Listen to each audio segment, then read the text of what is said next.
राष्ट्रपति जेलेंस्की ने संकेत दिया है कि वे रूस के साथ एक अस्थायी युद्ध विराम समझौते पर हामी भर सकते हैं।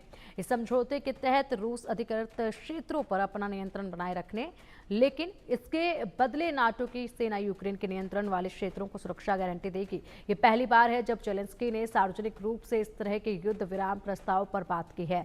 उन्होंने इसमें सबसे अहम शर्त यूक्रेन में नाटो सेनाओं की तैनाती पर रखी। अब रूस के राष्ट्रपति व्लादिमीर पुतिन की प्रतिक्रिया पर दुनिया की नजर है। यूक्रेनी राष्ट्रपति जेलेंस्की ने कहा है कि अगर हम युद्ध को रोकना चाहते हैं तो हमें यूक्रेन के उस क्षेत्र को नाटो के छत्र छाया में लाना होगा जो हमारे नियंत्रण में है।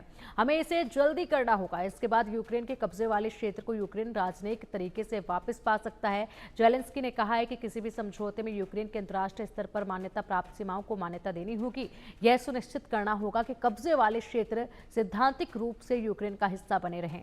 जेलेंस्की ने भविष्य में रूसी आक्रमण को रोकने के लिए नाटो समर्थित युद्ध विराम को जरूरी बताया। उन्होंने कहा कि नाटो को तुरंत यूक्रेन के उस हिस्से को कवर करना चाहिए जो हमारे नियंत्रण में है। ऐसा ना होने पर पुतिन की सेना फिर से यहां आ जाएगी और इसी के साथ साथ वापस आ जाएगा।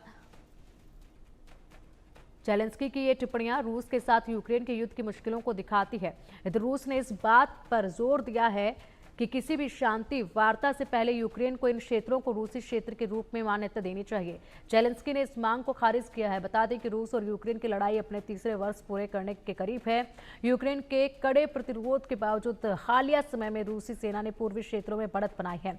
रूस ने डोनेत्स्क, खेरसोन और जापोरिया जिया जैसे अहम यूक्रेनी शहरों पर नियंत्रण किया है।